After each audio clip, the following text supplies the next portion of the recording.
Can the Dallas Cowboys still find a starting running back after round 2 of the NFL draft? All that and more in this episode of the Locked On Cowboys podcast.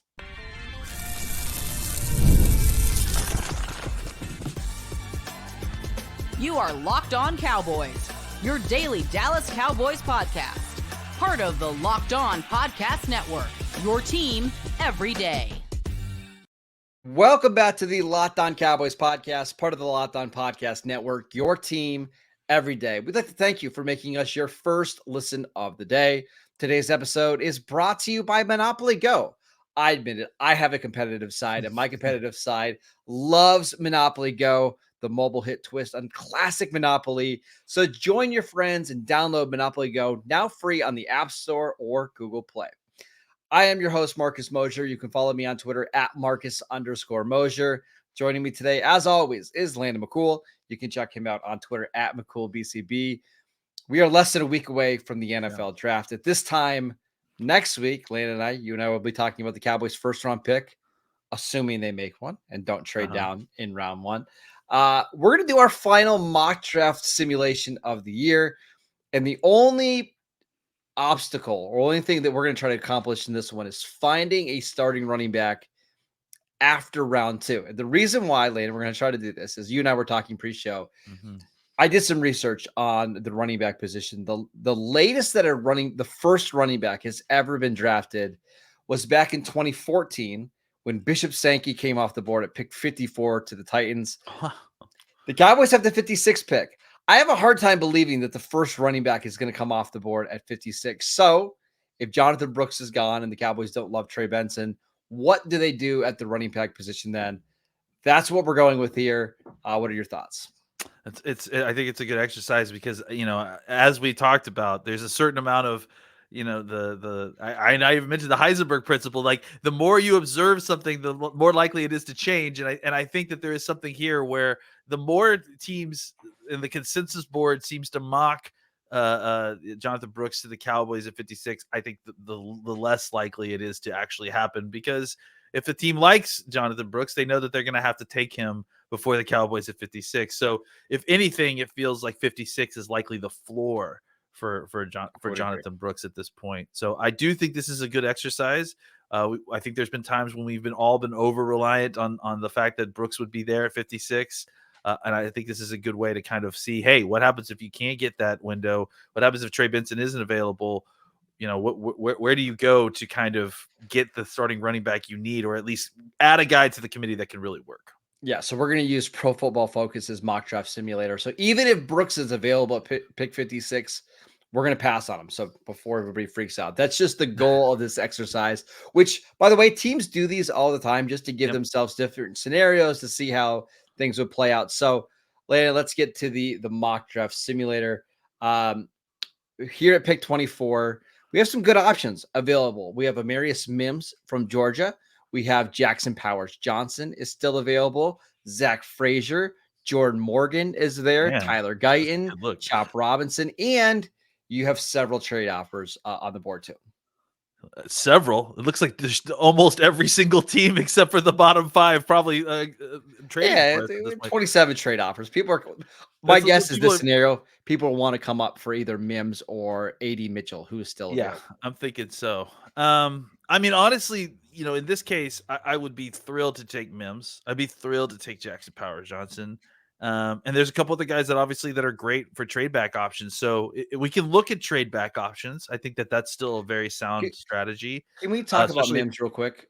Yeah, because I think you're higher on Mims than I am. I'm not opposed to drafting Amarius Mims at 24, but I got to be honest, he does scare me quite a bit. Not only does he only have 8 starts, but only 4 games in his career he's played over 40 snaps in a game. The injury history is pretty extensive there.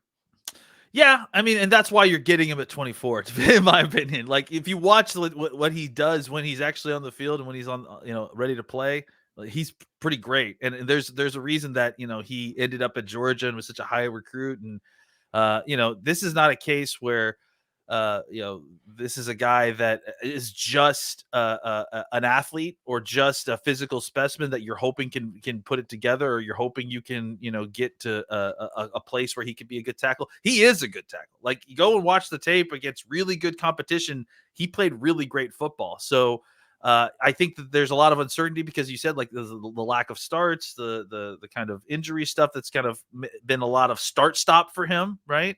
But if you're asking me, I'll tell you, it was a series of circumstance, right? Like, he goes to a team where there's a lot of really good college offensive tackles. He sits behind them. He gets his opportunity. He plays extremely well, earns a starting spot, and then immediately gets injured in his first year. So I'll take a chance on that because I've seen him play good football. I don't even have to project that he's going to be a good player. It's more about just getting consistency from him. And I think he can learn that as he's playing it on the job. I'm also one of the people that believe that he is not a right tackle. I think he's a left tackle because I don't love him as a run blocker right now. I think he's almost too big to be get out in space and run block. And a lot of teams are right-handed, and you need your right tackle to be a really good run blocker. I think he actually projects better as a left tackle in a lot of the same ways that, like, Orlando Brown Jr., was a right tackle, or sorry, he was a left tackle at Oklahoma. Everybody thought he maybe should play right tackle, but no, he's been a Pro Bowl left tackle. Yeah, I mean, I think I will definitely agree with you that he's well ahead in his pass protection than he is in his run blocking.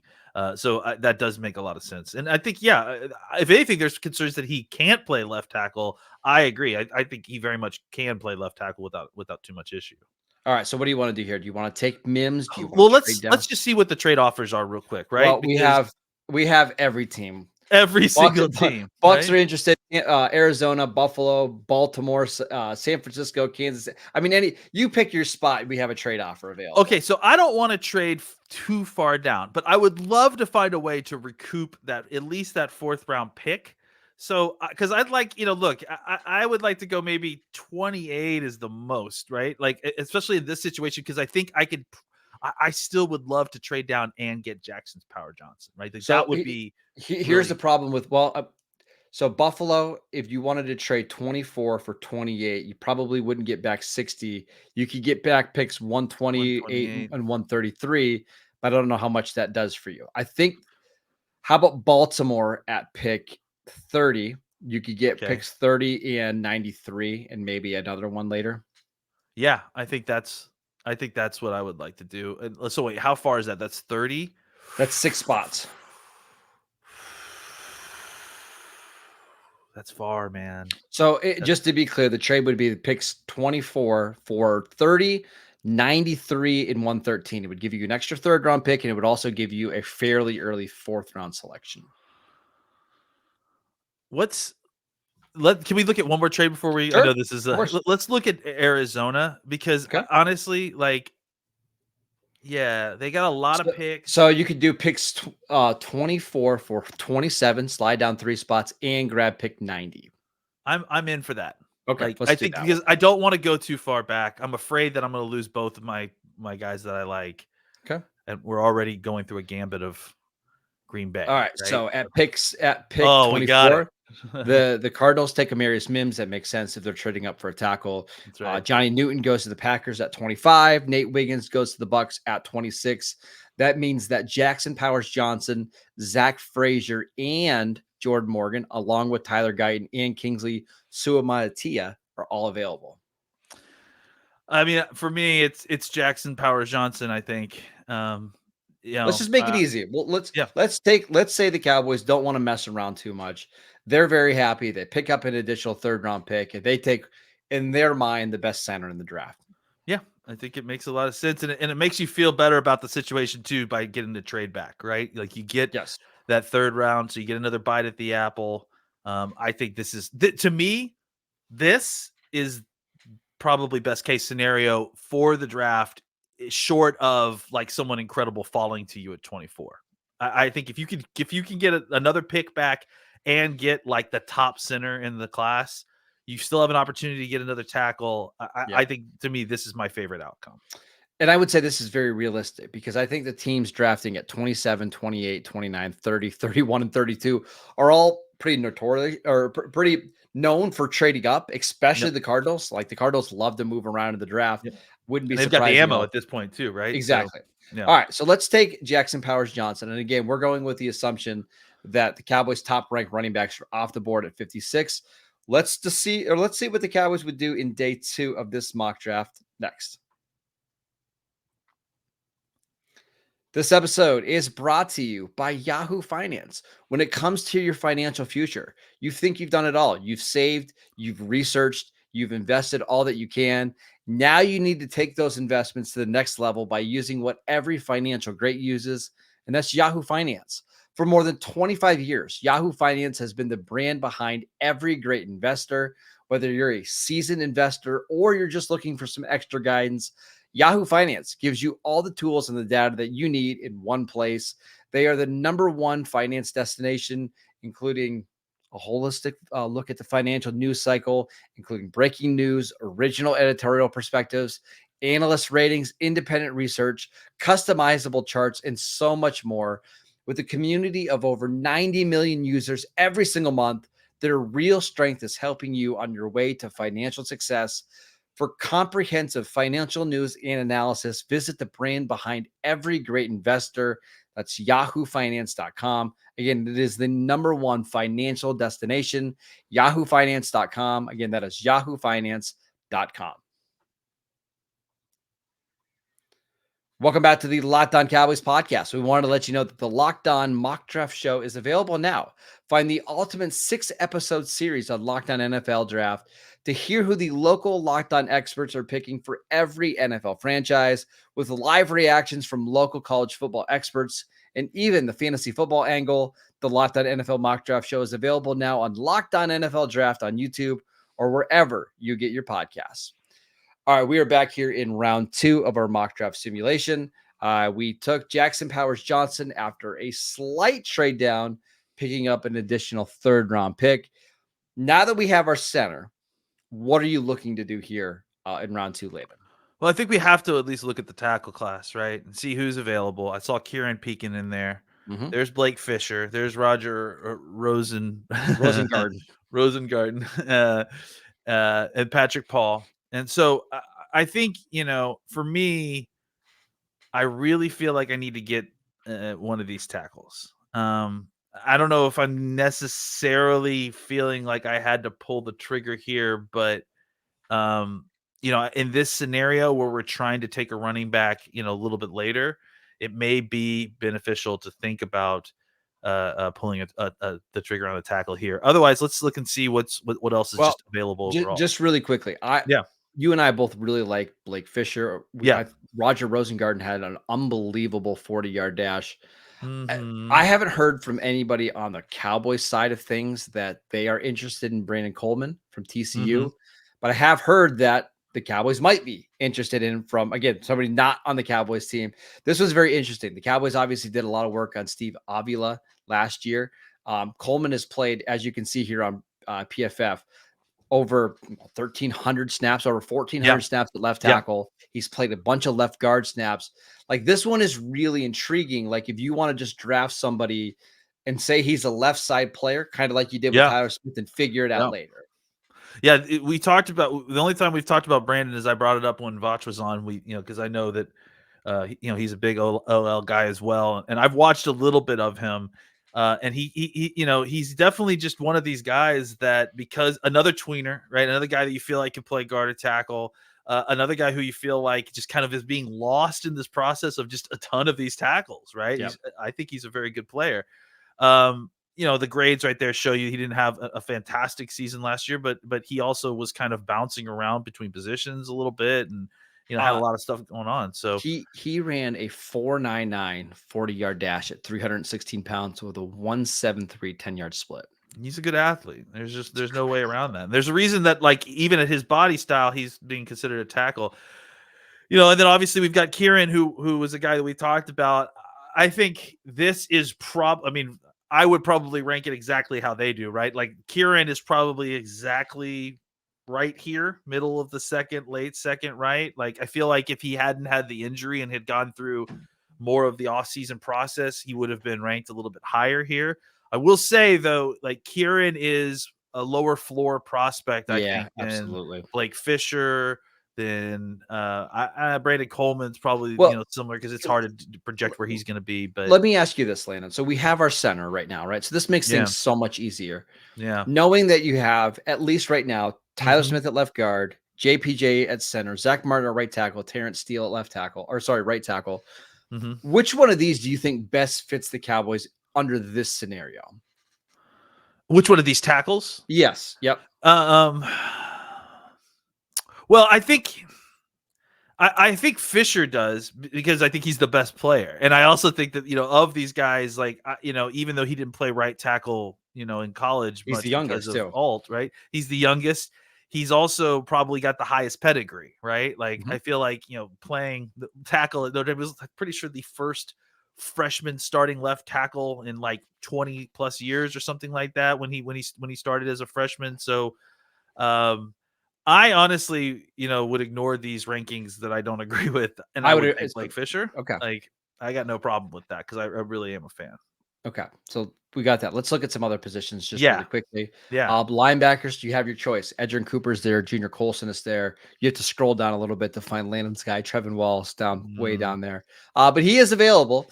Yeah, Any you other? got to scroll past Jordan McGee from Temple, who they ranked above Uh, Trevin Lawrence. So just couple to point that out. couple receivers: Malachi Corley, Jermaine Burton, Tez Walker, Javon Baker, Johnny Wilson. Yeah. Um, I will go to the defensive line if you want to see Yep. this. Yep. Michael Dorless is Hall. an interesting guy Yep. for sure. Rook Aurora, I believe I got it right. Aurora. Aurora. It's like Scooby Doo with a It's like mouthful of peanut Scooby butter. Doo, exactly. Like Scooby Doo just got in trouble, right? So there you go. To me, I think you Michael take a Hall Jr. tackle. is also an interesting prospect as well. Yeah, But I if mean, you want an again, like, athlete, yeah, yeah, I think you take the offensive there's not a tackle here. blinking light that's going to pull me off of Fisher at this point, right? Like, I don't see. I mean, Corum's here, but I don't that this is right at the top of where I would feel like taking Corum. Honestly, though, real quick, my favorite player that I've seen available of all these guys. Scroll down. Okay, Scroll down just a Christian Hayes. Right Christian there. Haynes. Yep. Yeah, I like him a lot. Ever since I saw him at the Senior Bowl, I But can you had to go take watch more. Can you take two interior offensive linemen? No, with I your mean, first I pick? honestly, I'm just more pointing Yeah. this out. I don't think this is a guy that the Cowboys should consider taking in this scenario where you've already taken Jackson Power Well, Johnson. So you could take a safety because apparently that's a huge need. that's from what I've heard. No, I think I'm good on safety in the second round. I would probably take Blake Fisher. All right, let's take Blake Fisher because we've got two more picks here. We'll make one more and then we'll take a quick break. So we've accomplished our goal, right? We wanted to wait on running back until we got to the third round of the draft, and it's pretty well picked over. However, Landon, there are some running backs available that I really like. The Cowboys now have picks 87 and 90. We've got Ray Davis available, Marshawn Lloyd, Tyrone Tracy, who we know the Cowboys have some interest in, Braylon Allen, Audric Estime. Do you see any of these guys being day one starters at the running back position for you? Well, I see that several of these guys being day one, like main contributors and part of a committee for sure. Like I think guys that could be the lead guy in these committees. I think several of these guys could be that. I don't know if anyone's going to be like, kind of your exclusive running back. All these guys are going to be, sharing 1A to one, Yep, exactly. So keeping that in mind, the question is what type of running back would you like to get here? And that's the great thing about where we've landed is that, look, obviously some of the top guys, Benson and Brooks are gone, but look at all the available types of running backs and you have your pick of the litter here, right? So I tend to think that, the Cowboys should look at scroll up to the top a little bit, right? Yep. You have Ray Davis, who I think makes a lot of sense there because we talked about him. This is just too early, though. He's going to be 25 as a rookie. I agree, but I think that the thing about Ray Davis that's a positive there is that I feel like you're going to get 4 solid years of production out of his rookie contract, right? But however, I'm going to argue against that right now, right? I think what you do is you actually consider taking a Lloyd Tracy Watson type, right? Because the kind of juice guy is what you need, right? And I think all 3 of those guys I don't like Lloyd as much as some folks do. And it may be a little bit too early for Tracy and Watson. And Estime is a completely different type of guy, right? He's also available, but he is more of that. Could he potentially be the lead back in a committee? In fact, now that I'm looking at, why is Estime down here at I don't know. 123 is the ranking? People got scared of the 4-7 one. If I was the only one making the decision, I would go with Allen or Estime and then try to grab another one of these part-time backs. I think. See, I would go the other way. I would go with Tracy or Watson or I just think Lloyd. Tracy will be available later, and so will Watson. I kind of think so too. So I almost feel like you could take somebody at 87, see who else is there. Take 87, take the other running back at 90. And then wait until the next pick and see what other running, like, is Dylan Johnson there, right? Yeah. Like, for this exercise, let's take a running back at 87, and we'll go with a different position at 90. Fine. That works. Who do you want to take? If we're gonna do this, then let's take one of those Lloyd, Tracy, Watson guys, right? Like, I think let's take Lloyd.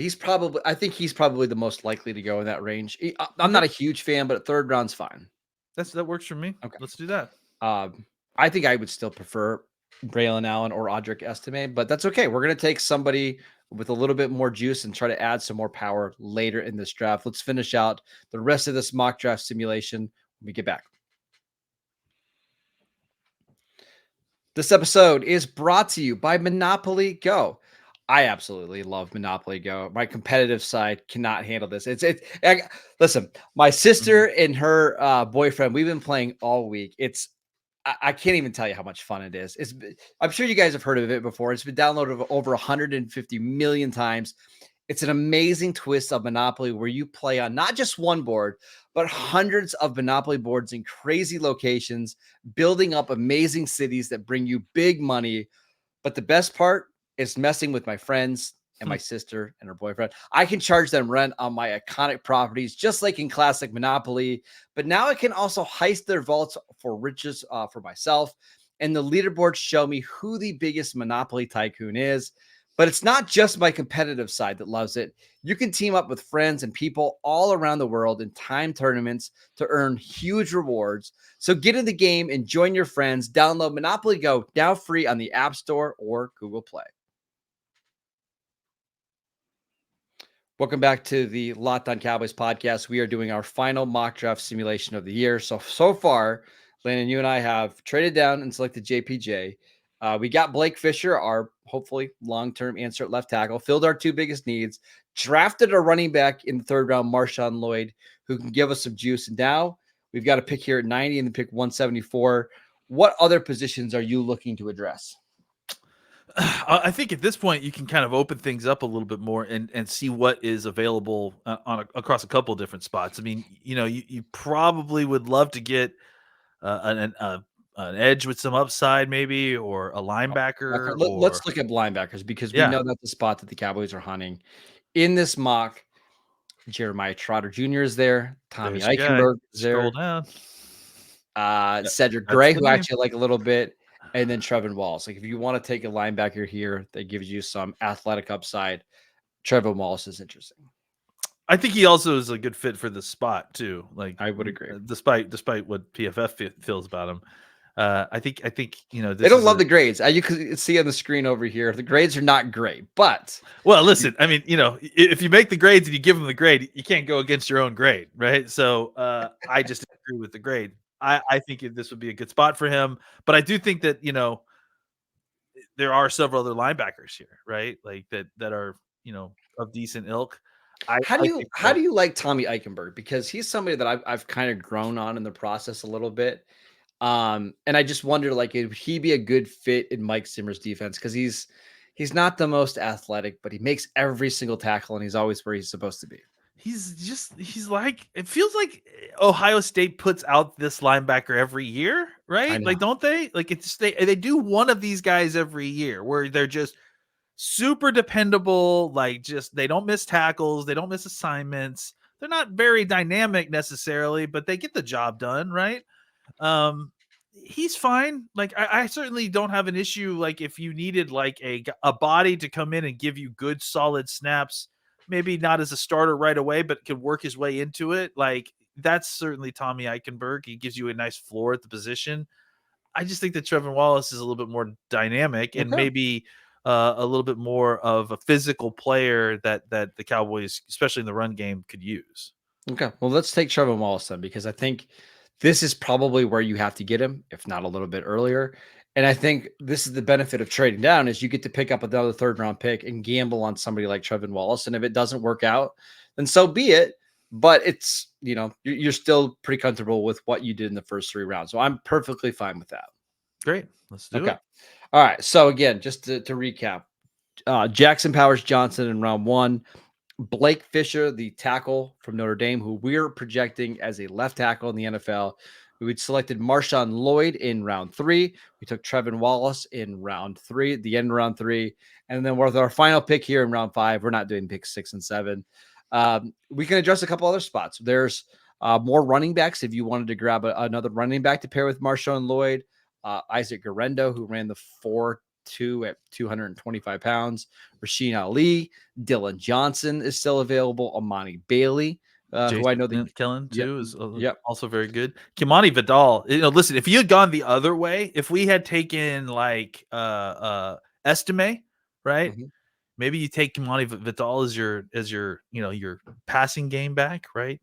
Well, this is why I am generally in favor of taking the bigger running back early, because Vidal is another great example. One of the ones I really like is Dylan Laub. Yeah, he's kind of even more of that. Yeah, right? he caught 68 passes in 2023, 49 in 2022, 171 career catches. Like he's basically a passing game specialist.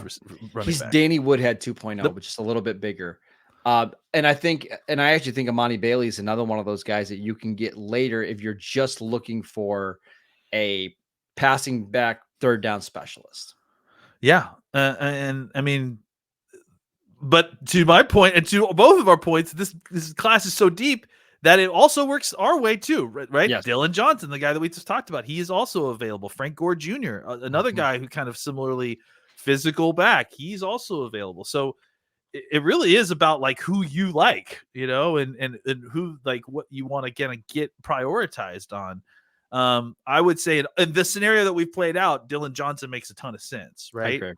But yeah, I think your point is absolutely true as well. That we could have gone the route of one of the bigger backs early on, and then Isaiah Guerrero or Dylan Laube, or this is where I'm hoping the Cowboys could add like another 5th and 6th round pick, because I would love to double up on running backs in this draft. There's just so much talent, and I really feel like you can completely rebuild your backfield by using pick 87 and pick 174. And I mean, that's basically no draft capital to completely reshape your backfield for the next 4 years is really intriguing to me. Well, if you want to have a look, especially in a year that you're trying to like do something this year, if that's even the case, like if you want to have an impact player a rookie that's gonna make an impact in the 5th round or beyond, running back's the spot. Yes. It certainly makes sense to add a guy here, especially when the Cowboys have a pretty serious need there.